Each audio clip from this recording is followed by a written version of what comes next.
Boa noite, meus irmãos. Graça e paz de Jesus. Amém? Estou muito feliz de estar retornando para a minha igreja, para a minha família. Para quem não sabe, eu fiquei 2 semanas fora da comunhão, a comunhão presencial, né? Porque comunhão existe até remotamente, né? A gente pôde visitar uma igreja presbiteriana lá em Brasília. Foi uma cidade chamada Guará 2. É uma igreja na qual eu acompanho algumas mensagens pela internet. Tem um pastor lá, o reverendo Fábio, que é um homem de Deus, sempre tem algo de bom para compartilhar, nos ensinar. E eu sempre acompanhei ele pela internet e fiquei muito feliz em poder conhecer aquele irmão presencialmente, pessoalmente. Mas eu fico ainda mais feliz de voltar para aquela igreja. Saber que o povo está reunido, está vindo para a escola dominical, e isso alegra o meu coração.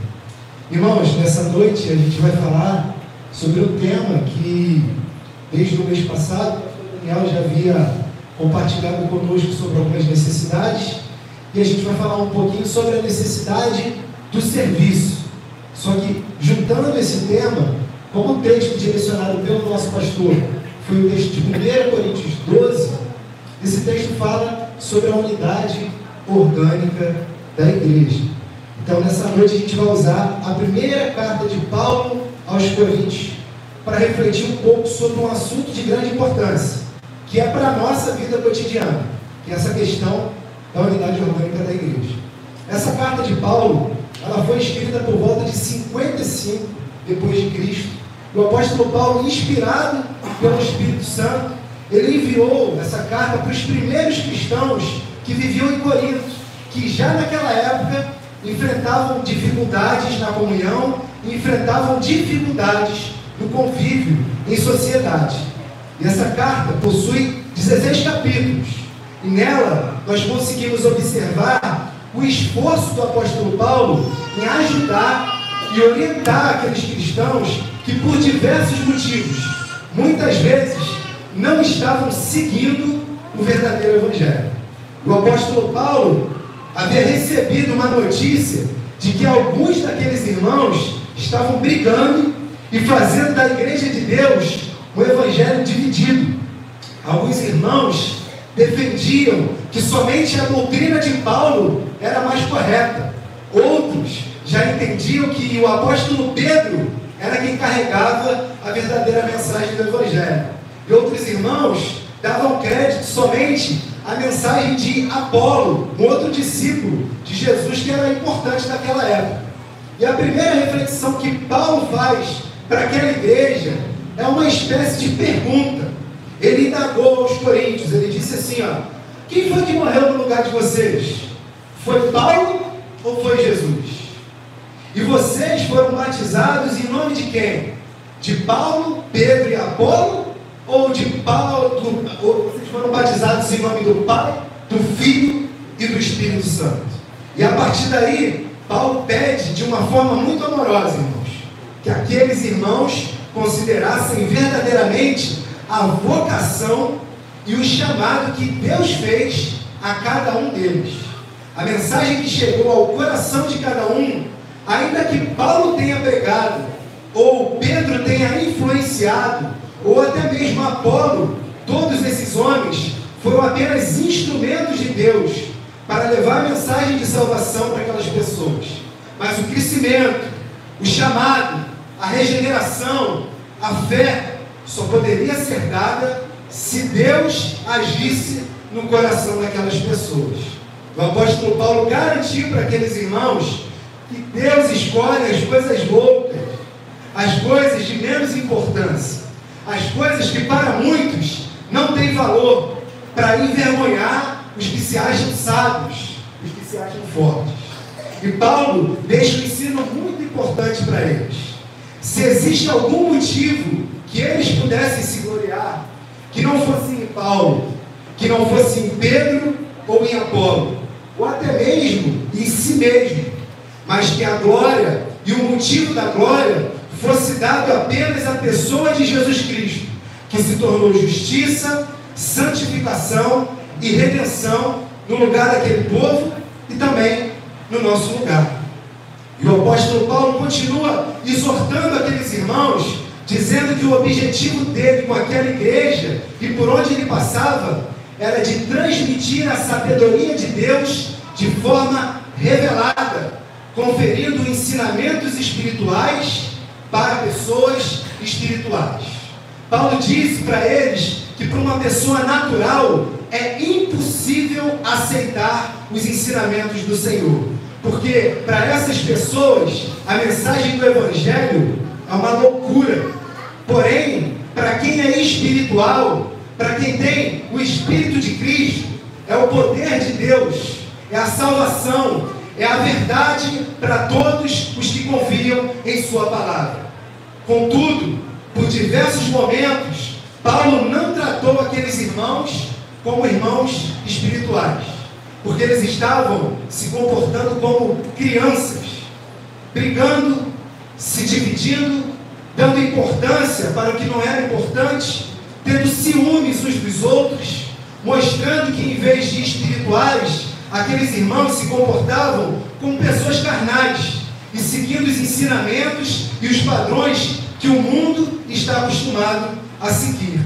E uma dessas situações que o apóstolo Paulo relatou nessa carta é que um daqueles irmãos, por exemplo, estava saindo com a mulher do seu próprio pai.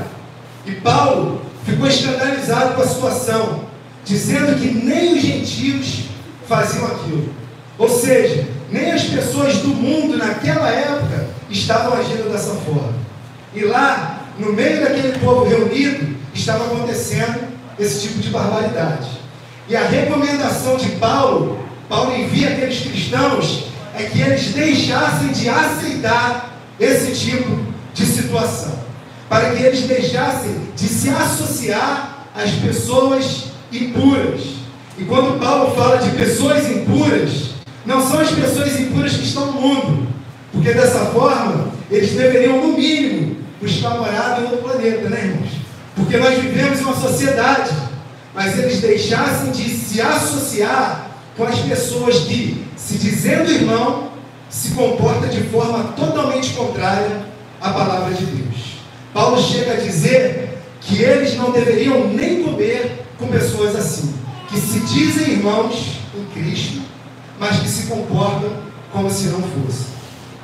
E Paulo ainda vai dizer que os do mundo não devem ser julgados pela igreja, mas os de dentro, os da igreja, esses sim, precisam ser tratados e corrigidos pelos seus próprios irmãos em Cristo, para que o mundo não tenha o que dizer a nós, ou o que dizer de nós, que vivemos e fazemos parte do corpo de Cristo. E quando chegamos ao capítulo 12, o apóstolo Paulo vai falar sobre a unidade da igreja, comparando a igreja a um corpo humano, onde Cristo é o cabeça desse corpo. E nesse texto, vamos tirar algumas lições importantes para que a nossa vida em comunhão possa ser uma vida mais tranquila, tendo o entendimento de que é Deus quem faz todas as coisas e coloca todas as coisas no lugar que Ele define. A unidade orgânica da igreja. 1 Coríntios, capítulo 12, do verso 12 ao 31. Vamos ficar de pé, vamos fazer essa leitura. Eu peço que você preste atenção no texto, porque nós vamos percorrer todo o texto, do verso 12 ao 31. Diz assim a palavra do Senhor. Quem abriu, quem puder ler, pode acompanhar o texto. Quem não, só me escute, por favor. Assim diz o apóstolo Paulo. Porque assim como o corpo é um, e tem muitos membros, e todos os membros, sendo muitos, constituem um só corpo, assim também com respeito a Cristo. Pois em um só Espírito, todos nós fomos batizados em um corpo, quer judeus, quer gregos, quer escravos, quer livres. E a todos nós foi dado beber de um só Espírito, porque também o corpo não é um só membro, mas muitos.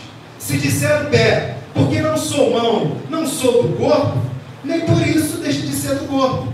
Se o ouvido disser, porque não sou o olho, não sou do corpo, nem por isso deixe de ser.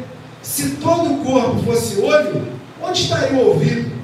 Se fosse o ouvido, onde estaria o olfato? Mas Deus dispôs os membros, colocando cada um deles no corpo, como lhe aprouve. Se todos, porém, fosse um só membro, onde estaria o corpo? O certo é que há muitos membros, mas um só corpo. Não podem os olhos dizer à mão, não precisamos de ti, nem ainda a cabeça aos pés, não precisamos de vós. Pelo contrário, os membros do corpo que parecem ser mais fracos são necessários. E os que nos parecem menos dignos do corpo, a este damos muito maior honra. Também os que em nós não são decorosos, revestimos de especial honra. Mas os nossos membros nobres não têm necessidade disso. Contudo, Deus ordenou o corpo, concedendo muito mais honra àquilo que menos tinha, para que não haja divisão no corpo.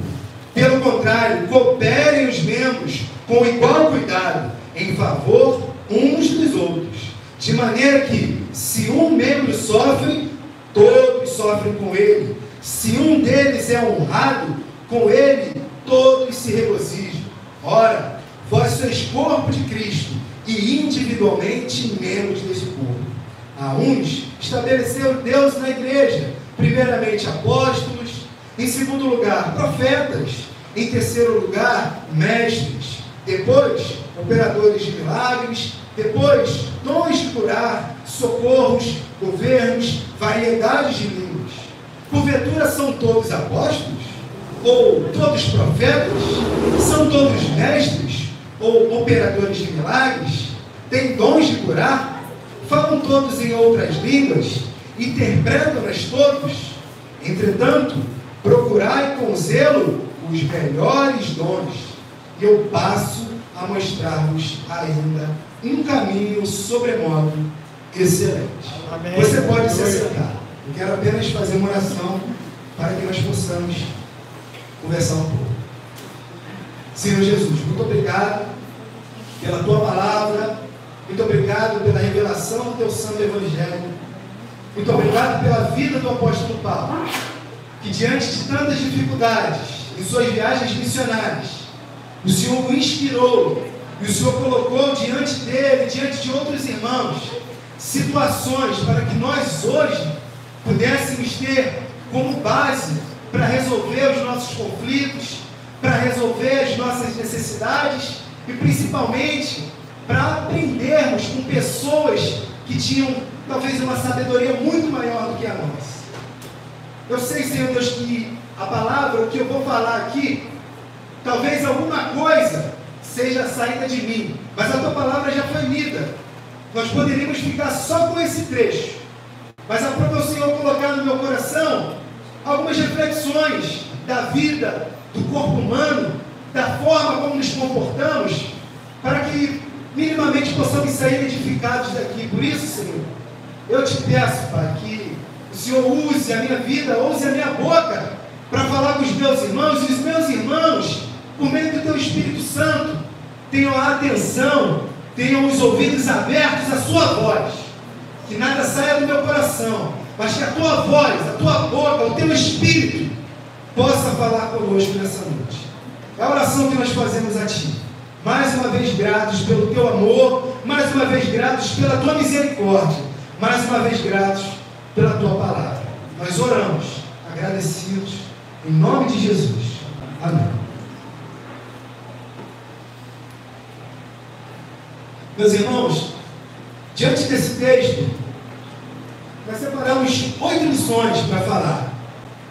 E a primeira lição está no verso 12. Eu gostaria de pedir para que o Christian passasse para mim. Deixa eu ver se eu consigo daqui, Christian, por favor. Consegui. Muito obrigado.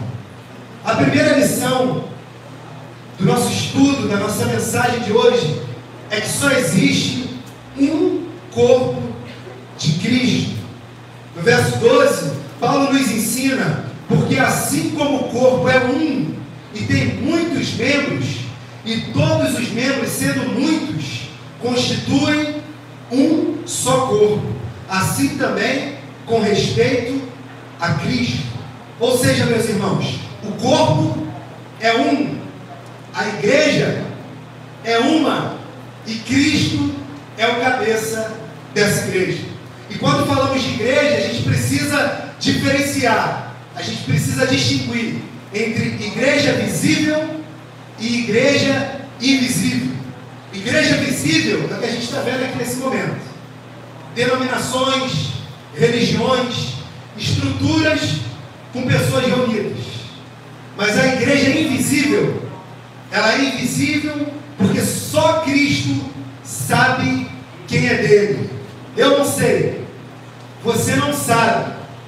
Nós temos até as nossas opiniões de quem achamos que seja a igreja do Senhor, pelos frutos, pela convivência.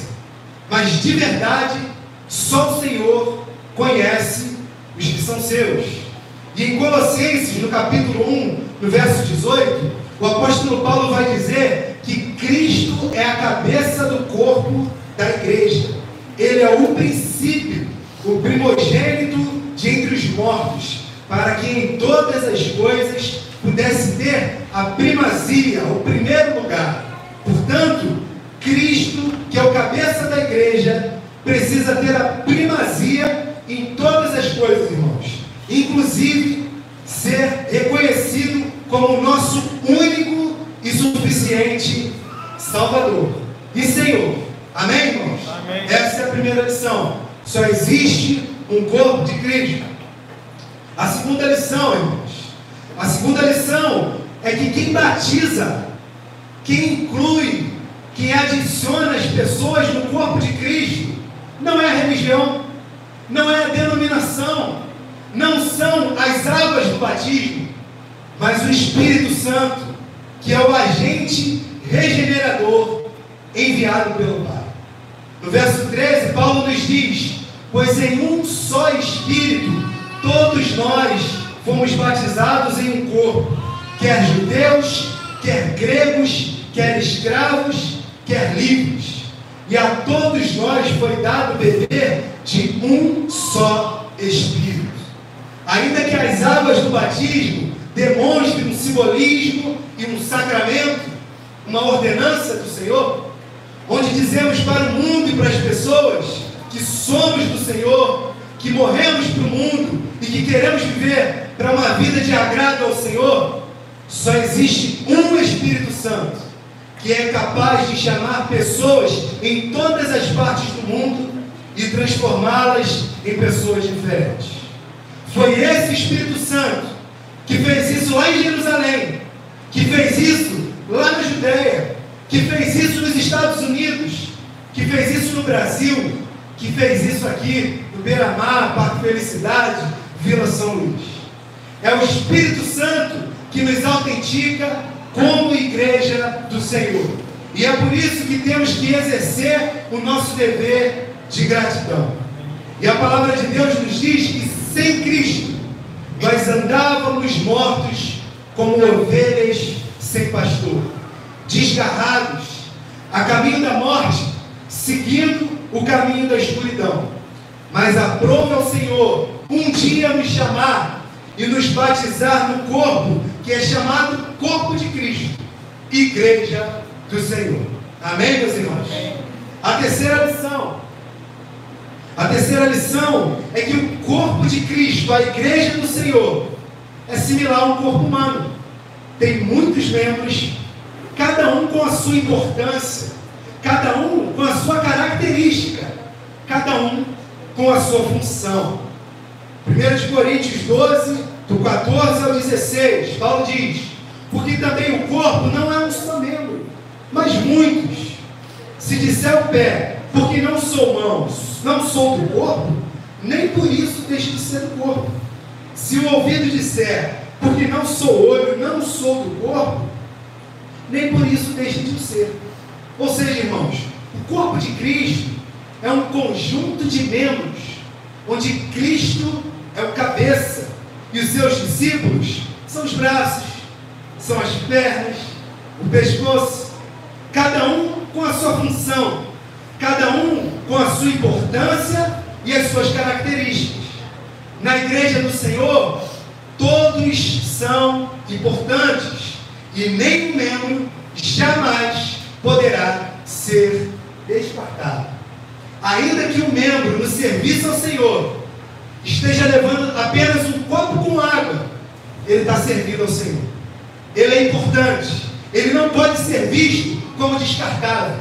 Porque no reino de Deus, no corpo de Cristo, como Paulo disse, existem muitos membros com as suas características e funções. O pé não pode dizer que não faz parte do corpo só porque anda. A mão não pode dizer que não faz parte do corpo só porque pega as coisas e carrega as coisas. Pregadores, evangelistas, homens de oração, mulheres de oração, intercessores, professores, professoras, missionários, cantores, cantoras, cada um possui o seu talento, cada um possui o seu chamado. E às vezes o chamado de uma pessoa pode ser apenas de dar um sorriso para os demais, e nem por isso ele deixa de ser do corpo. Talvez exista um membro cujo chamado seja apenas de incentivar outras pessoas. E já vi um relato de que o chamado de um menino era de ficar batendo palma na igreja, porque ele era mudo. A forma dele de glorificar o Senhor era batendo palma, e ele batia palma de uma forma totalmente diferente de tantos outros irmãos, com vigor, com alegria. Ele estava lá, batendo palma, até que um dia, uma igreja formal como a nossa, que somos tradicionais, aquela igreja ficou cheia, e as palmas daquele menininho influenciou todo mundo, e aquela igreja se transformou numa igreja muito alegre, por uma alma de um pequeno menino, que tinha sua função, que tinha sua característica. E continuando, ainda que esse membro não esteja aqui no púlpito pregando, ou no grupo de louvor cantando, ou tocando algum instrumento, nem por isso ele deixa de ser do corpo. Como Paulo disse no verso 16, o ouvido, só porque não é olho, não deixa de ser do corpo. Imagina, irmãos, no corpo humano, se só houvesse olho, imagina aí um olhão saindo por aí andando, sem cabelo, um olhão, só um olhão assim, um Minion, né, amor? Um Minion. Imagina um grupo de louvor, irmãos, sem os demais componentes, só com a primeira tecla ali, ó, no teclado do Tiago, tocando assim, pim, pim, pim, pim. Imagina como seria isso. Imagina a bateria com o Gabriel tocando sozinho ali, sem o Tiago acompanhando, sem as nossas irmãs cantando. Imagina. Todos os membros do corpo possuem funções, motivos e razões para estar onde estão, ainda que nós não entendamos. E todos são importantes, por mais que a função seja simples, por mais que a função seja básica, pequena, todos são importantes. Se o olho não estivesse fazendo a função dele, como que a gente enxergar? Se o ouvido não estivesse cumprindo o seu papel de escutar, como seria? O problema é que muitos de nós ainda não entendemos qual é a nossa função e qual é o nosso papel como membro do corpo de Cristo. E por isso, se você ainda não sabe qual é o seu papel, se você não sabe qual é a sua função no reino de Deus, ou a sua função e vocação nesse mundo, eu quero te motivar a orar todos os dias por isso, para que Deus te direcione e te coloque exatamente aonde você precisa estar. Porque, irmãos, é muito ruim a gente viver sem saber qual é de fato o nosso chamado. E agora eu quero fazer que você fale aí para o seu irmão, pergunta para o seu irmão aí, você sabe qual é o seu chamado? Pergunta aí. Você não sabe não? Então peça a Deus para que Ele te direcione. Amém? Peça a Deus para que Ele te direcione. A quarta lição, irmãos, é quem Deus que define o lugar de cada membro no corpo. Deus quem define o lugar de cada membro no corpo. Preste atenção. Às vezes nós queremos fazer o papel ou exercer a função de outro membro que não é para nós fazermos. O pé foi feito para andar, não para pegar as coisas. A mão foi feita para pegar as coisas, não para andar. E às vezes nós queremos forçar a barra, querendo ser o que não é para nós. Às vezes o nosso chamado é para ouvir, não é para falar. E para outros o chamado é para falar mais do que ouvir. E não adianta a gente forçar a barra, irmãos. Porque quem escolhe, quem coloca o membro em seu devido lugar, não é a pessoa, mas é Deus. É Deus que coloca.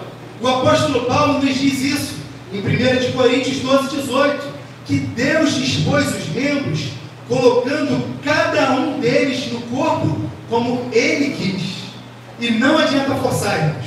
Talvez alguém que quer muito tocar violão, pode tentar, pode fazer um curso, pode se especializar e pode até conseguir, com prática, com repetição. Mas existem áreas na nossa vida e funções no reino de Deus que quem vai nos preparar não vai ser nenhum curso, não vai ser nenhum professor, não vai ser nenhuma aptidão adquirida, mas vai ser Deus, vai ser o Espírito Santo que, segundo a sua vontade, segundo o seu querer e segundo o seu propósito que Ele tem para você, Ele vai te colocar em seu devido lugar, porque é Ele quem cuida e coloca cada membro em seu devido lugar. Amém? E agora para você, que já está fazendo alguma coisa, mas você está em dúvida, e ainda não sabe qual é o seu lugar no reino de Deus, ou se o que você está fazendo é para outro fazer, olha, para que Deus, no tempo certo, direcione os seus caminhos, amém? Vou falar para você de novo, para o seu irmão aí, fala para o seu irmão assim, ó, você está na dúvida do seu chamado? Não sabe se o caminho é esse mesmo? Ore ao Senhor, porque no tempo certo Ele vai mostrar o caminho, amém? Porque é o Senhor que coloca. Lição 5, irmãos. A lição 5 é que existem muitos membros, mas apenas um corpo. 1 Coríntios 12, do 19 a 20. Se todos, porém, fossem um só membro, onde estaria o corpo? O certo é que há muitos membros, mas um só corpo. Irmãos, novamente, só existe um corpo, só existe uma igreja, só existe uma igreja que é una, santa e universal. Crentes chamados pelo mundo todo. Não existe esse negócio de ser igreja sozinho, ser igreja em casa, ser igreja isolado. Um membro do corpo sozinho, ele morre. Imagine se você corta a sua mão. O que acontece se você cortar a sua mão depois de cortada? O que acontece? Ela vai morrer. Ela vai ficar sem vida. Se eu corto uma das minhas orelhas, o que vai acontecer com a minha orelha em algum tempo? Ela vai morrer. Por quê? Ela vai morrer porque ela não está ligada ao corpo. Ela em pouco tempo não vai ter mais vida e muito menos função, porque ela está fora do corpo. A orelha, para ter vida, precisa estar presa no corpo. As mãos, os pés, todos os membros precisam estar no corpo. Como naquela canção que a gente canta aí, às vezes aí, com muita falsidade, né? Somos corpo, assim devemos estar. Uma caô, uma mentira, uma falsidade. Geralmente é assim. A gente canta com aquele sentimento da risadinha. Pô, tô chateado com fulano. Tô indignado com fulano, mas tu canta. Somos corpo. Chore tudo. Mas você está cantando de verdade? É uma reflexão para a gente. Irmãos, a gente precisa estar ligado no corpo, preso no corpo. Mão, pé, braços, orelha, ouvido, tudo. Por quê? Porque a cabeça que é Cristo, ela está onde? Ela está no corpo. Nem Cristo, nesse sentido como líder, nem Cristo andou individualmente, mas conforme a sua soberana vontade, Ele exerceu o papel de liderar a igreja e de centralizar a vontade de Deus para as nossas vidas. Amém? Mais uma lição. A sexta lição é que existem membros no corpo que parecem frágeis, mas são os mais necessários para a sobrevivência do corpo. 1 Coríntios 12, do 21 ao 22, Paulo diz: não podem os olhos dizer à mão, não precisamos de ti, nem ainda a cabeça aos pés, não preciso de vós. Pelo contrário, os membros do corpo que parecem ser mais fracos são necessários. Irmãos, nesse momento, existem pessoas em lugares que a gente nem pode imaginar, em países onde o Evangelho nem pode ser pregado, mas que estão nesse momento orando pela nossa vida, orando pela vida da igreja, intercedendo pela nossa vida, intercedendo pela igreja do Senhor. Nesse momento, talvez exista uma irmã de oração ajoelhada, orando pela conversão de um filho que daqui a alguns anos vai ser chamado por Deus e inserido no corpo de Cristo. Quantas madrugadas, pessoas desconhecidas, senhoras de oração, acordam cedo para orar, acordam cedo para interceder pela igreja, para orar pela nossa vida, para orar pela paz do mundo, e nós não estamos vendo essas pessoas. Quantas mães já oraram pela conversão de seus filhos? Quantos filhos já oraram pelas conversões dos seus pais? E no verso 22, o apóstolo Paulo fala que os membros do corpo que parecem ser mais fracos são os mais necessários. Se eu cortar minha mão do corpo e jogar fora, o que acontece? Ela morre.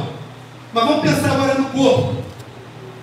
O que acontece com o corpo? Eu cortei a minha mão, mas o que acontece com o corpo? Continua vivo, ele continua vivendo. Apesar de ter uma mão cortada, ele vai continuar sobrevivendo, com todos os cuidados médicos, lógico, senão vai sair sangue e o corpo vai morrer. Mas ele vai continuar vivendo. Se eu cortar os meus pés, eles morrem fora do corpo, eles vão morrer. Mas o que acontece com o corpo? Vai continuar vivendo. Mas vamos pensar, se uma flecha atinge meu cérebro, uma flecha atinge meu cérebro, uma flecha atinge a minha cabeça ou atinge o meu peito, atravessa o meu peito, acerta o meu coração, o que vai acontecer com o meu corpo? Em pouco tempo, o que vai acontecer? Eu vou morrer. Se atingir o meu cérebro, se atingir o meu coração. Por quê? Porque o cérebro, apesar de não estar exposto, ninguém está vendo o cérebro aqui, mas ele é responsável pela nossa capacidade de pensamento, pelos nossos movimentos voluntários. Isso que eu estou fazendo aqui, meu cérebro. Ele é responsável pela nossa linguagem. Eu estou falando, é meu cérebro que está trabalhando e ninguém está vendo. Ele é responsável pelo nosso juízo, a nossa percepção da vida, o nosso equilíbrio, a nossa postura. É o cérebro que está aqui coordenando tudo, assim como Cristo. Cristo que é o cabeça. E se uma flecha acerta no nosso coração, que ele não pode ser visto, mas o coração está aqui, está em segundo plano, está na sua contração, está batendo, está garantindo o bombeamento de sangue para todos os órgãos, para diferentes partes do corpo. E o meu coração, como eu disse, ele não está exposto, mas ele é essencial para o meu corpo. O coração está escondido, o coração não aparece, mas se for atingido, ele vai demonstrar a sua fraqueza e vai parar de bater. E o nosso corpo, em algum momento, vai perceber que precisava dele para sobreviver. Se ele for atingido, todo o meu corpo vai sofrer. E qual é a reflexão que eu quero chegar, irmãos?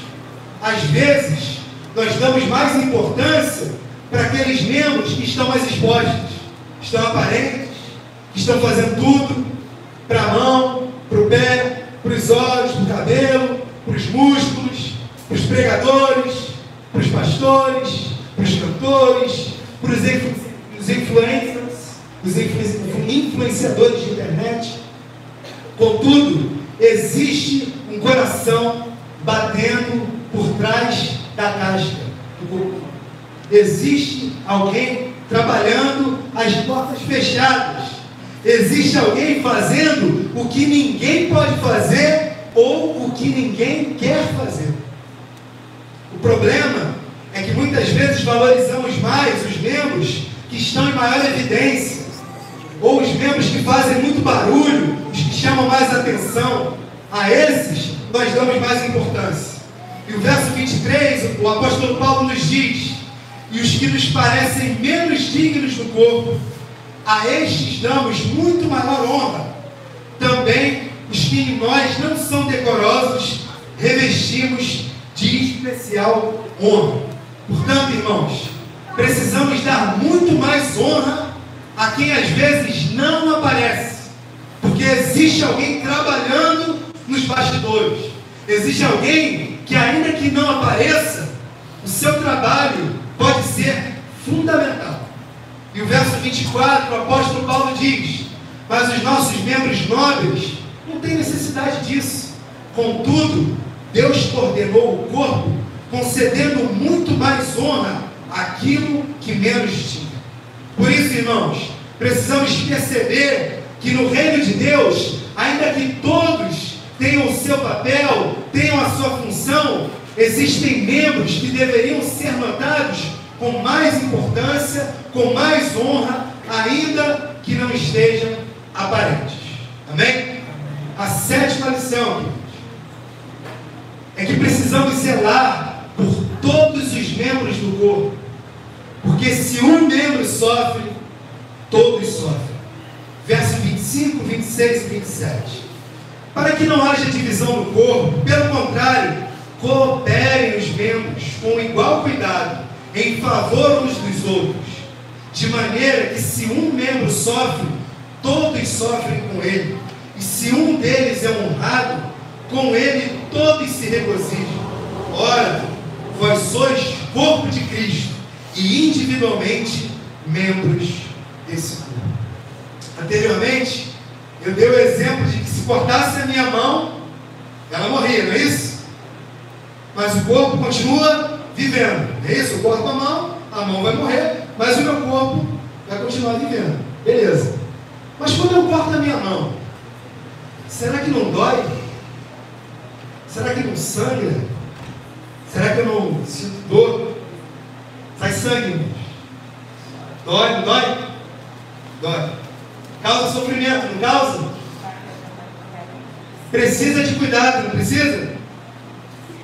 É por isso que nós precisamos cuidar uns dos outros, honrando uns aos outros mutuamente, diariamente, de igual forma, de igual modo, porque na medida que nós vamos fazendo isso, todos nós somos preservados e todos nós somos edificados.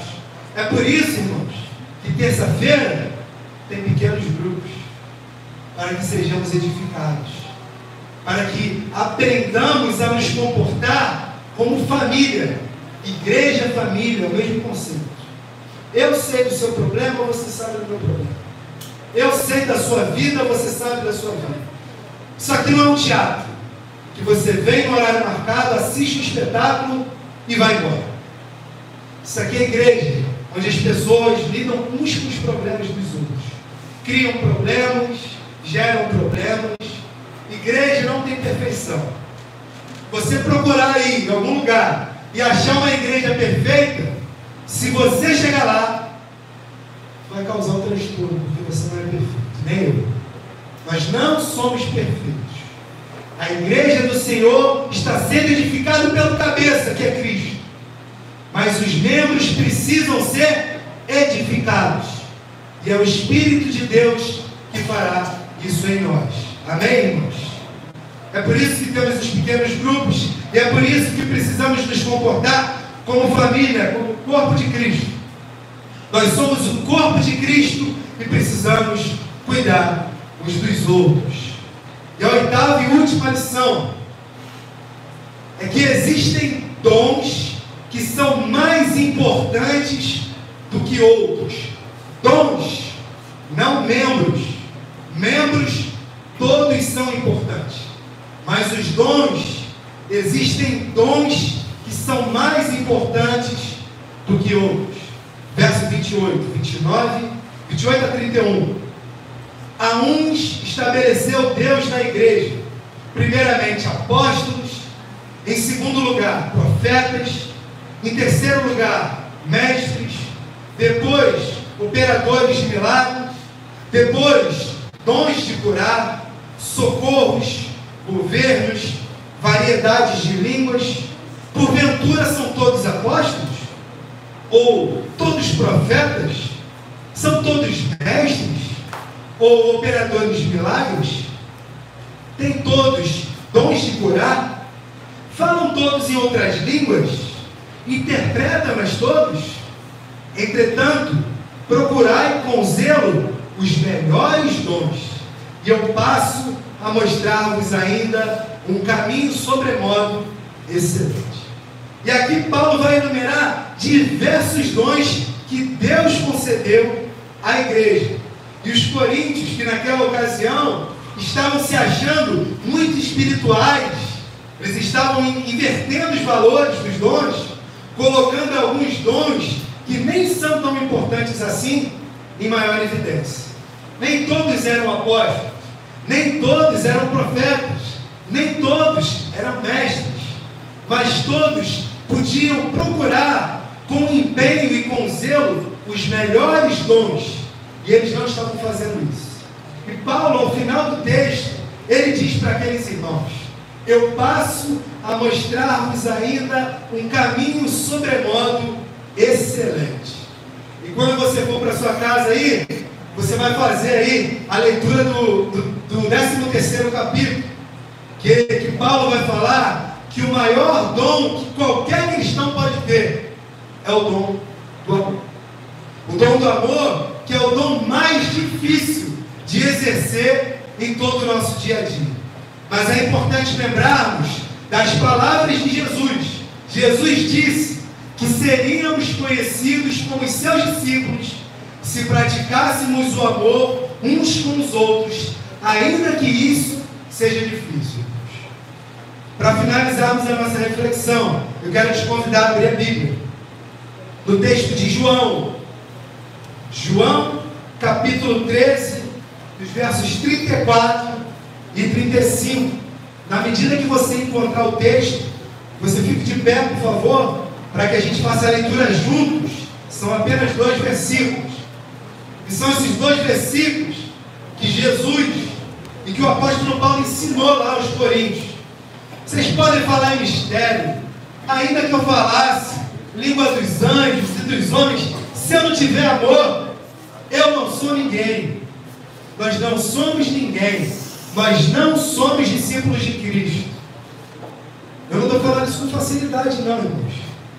Para mim e para todos os irmãos é mais difícil, sem dúvidas. Mas olha o que Jesus fala. Vamos ler juntos? Novo mandamento vos dou, que vos ameis uns aos outros, assim como eu vos amei, que também vos ameis uns aos outros. 35. Nisto conhecerão todos que sois meus discípulos, se tiverdes amor uns aos outros. E para finalizar, irmãos, o apóstolo Paulo fala de amor. No capítulo 13, ele diz: ainda que eu falasse a língua dos homens e dos anjos, se não tiver amor, serei como bronze que soa, como símbolo que retine. Ainda que eu tenha o dom de profetizar e conheça todos os mistérios e toda a ciência, ainda que eu tenha tamanha fé a ponto de transformar montes, se não tiver amor, nada serei. E ainda que eu distribua todos os meus bens entre os pobres, e ainda que eu entregue o meu próprio corpo para ser queimado, se eu não tiver amor, nada disso me aproveitará. Por quê? Porque o amor é paciente, é benigno. O amor não arde em ciúmes, não se ufana, não se ensoberbece, não se conduz inconvenientemente, não procura os seus interesses, não se exaspera, não se ressente do mal, não se alegra com a injustiça, mas regozija-se com a verdade. Tudo sofre, tudo crê, tudo espera, tudo suporta. O amor jamais acaba, mas havendo profecias, desaparecerão, havendo línguas, cessarão, havendo ciência, passará, porque em parte conhecemos e em parte profetizamos. Quando, porém, vier o que é perfeito, então o que é em parte será aniquilado. Amém. Irmãos, a perfeição está em Cristo Jesus. O amor está na pessoa de Cristo Jesus. Mas Ele nos ensinou que a gente só consegue ser reconhecido como cristão se a gente praticar o amor uns com os outros. E agora eu quero te convidar, depois da oração, a cantar: recebi um novo coração do Pai, somos corpo, de forma verdadeira. De forma verdadeira, porque, como eu disse, Betânia é uma família. Nós somos uma família, com todos os nossos problemas, com todas as nossas diferenças, com todas as nossas características. Mas nós temos um único cabeça, um único Deus, Jesus Cristo nosso Senhor, que nos comprou com sangue muito precioso e com um valor muito alto. Jesus morreu no madeiro para nos salvar. O mesmo sangue que te purificou, purificou o seu irmão. O irmão que às vezes você não gosta. O irmão que às vezes não vai com a tua cara ou vice-versa. Mas somos corpo, assim bem ajustados. Curva a sua cabeça, vamos orar. Pai Santo, muito obrigado pela tua palavra. Muito obrigado pelo teu amor. Muito obrigado pela vida dos irmãos de Corinto, que viveram problemas como nós vivemos, problemas até piores talvez, mas que por meio da vida desses homens, o Senhor nos deixou uma lição preciosa: que um membro fora do corpo morre, que um membro fora do corpo não sobrevive, que um membro fora do corpo não existe. Pai, ajuda-nos a compreender a tua vontade. Se nós estamos num lugar que nós estamos com dúvida se esse é o nosso chamado ou não, nos ajude a entender e a migrar para outro lugar.